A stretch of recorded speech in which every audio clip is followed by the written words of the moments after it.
नमस्कार। आप सभी का हार्दिक स्वागत है।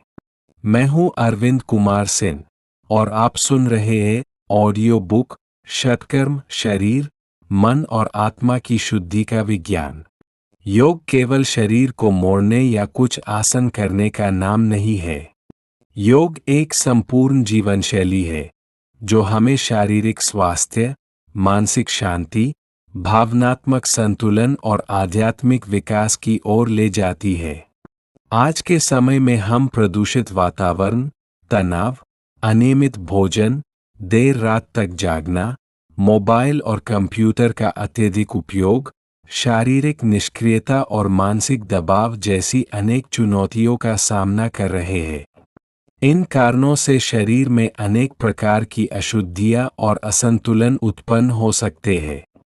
योग के प्राचीन आचार्यों ने हजारों वर्ष पहले इस समस्या का समाधान खोज लिया था।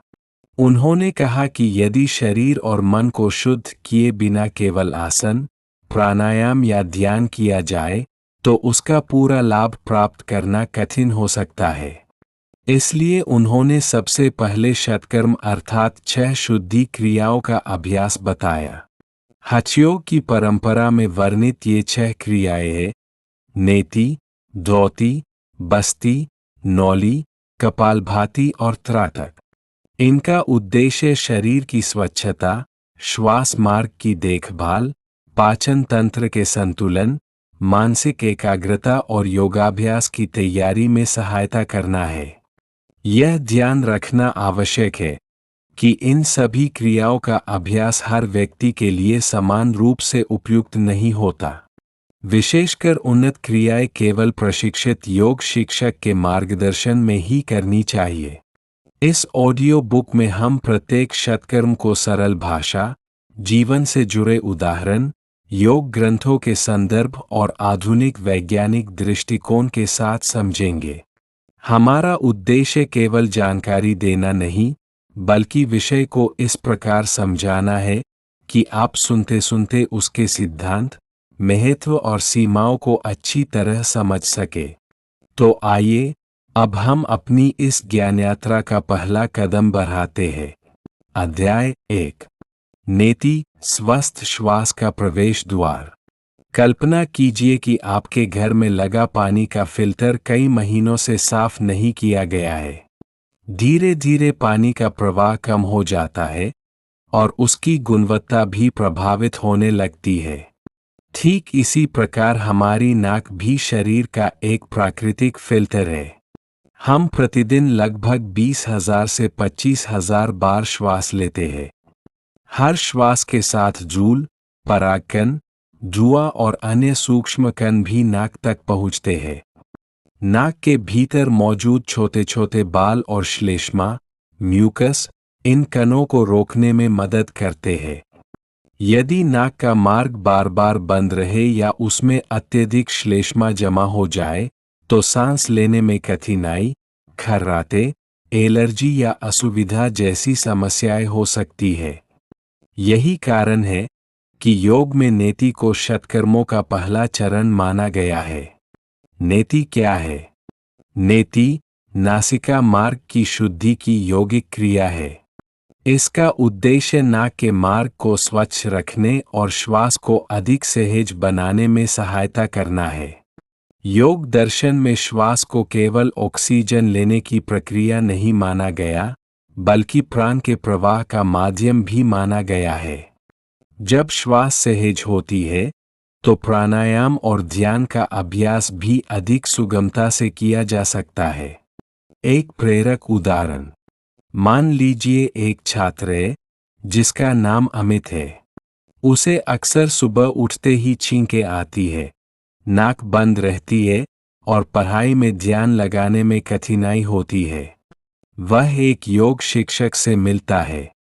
शिक्षक उसकी दिनचर्या समझते हैं और बताते हैं कि नाक की स्वच्छता भी स्वास्थ्य का एक महत्वपूर्ण भाग है। उचित चिकित्सकीय सलाह और प्रशिक्षित योग शिक्षक के मार्गदर्शन में वह जल नेति सीखता है। कुछ समय बाद उसे महसूस होता है कि उसकी नाक पहले की तुलना में अधिक साफ रहती है और श्वास लेना अधिक सहज लगता है। यह केवल एक उदाहरण है। हर व्यक्ति का अनुभव अलग हो सकता है, लेकिन यह कहानी हमें यह समझाती है कि श्वास मार्ग की देखभाल क्यों महत्वपूर्ण है। नेति के प्रकार।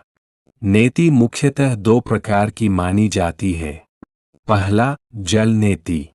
इसमें विशेष नेति पॉट की सहायता से गुनगुने नमक वाले पानी को एक नासिका से धीरे धीरे प्रवाहित किया जाता है ताकि वह दूसरी नासिका से बाहर निकल सके। दूसरा, सूत्र नेति। इसमें एक मुलायम रबर कैथेटर या विशेष सूत्र का उपयोग किया जाता है। यह एक उन्नत अभ्यास है और इसे केवल प्रशिक्षित योग शिक्षक की देखरेख में ही करना चाहिए। योग ग्रंथों का दृष्टिकोण।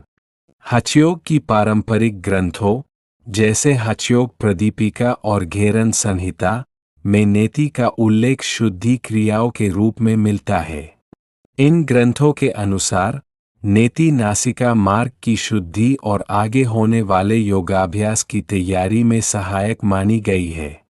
आधुनिक विज्ञान क्या कहता है?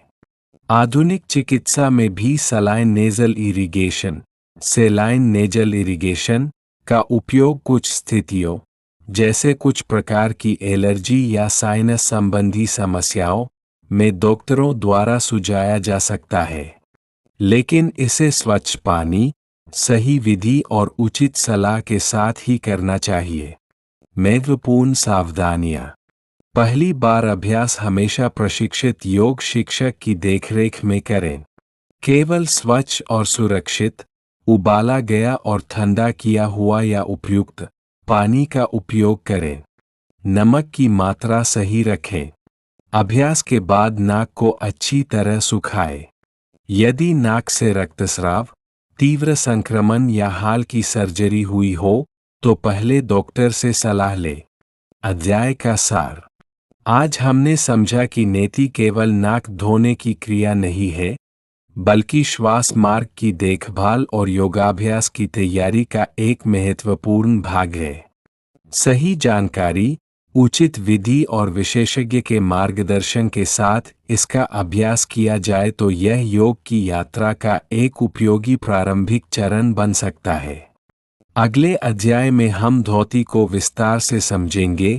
यह क्या है, इसका सिद्धांत क्या है और क्यों इसे केवल प्रशिक्षित विशेषज्ञ की देखरेख में किया जाना चाहिए। धन्यवाद।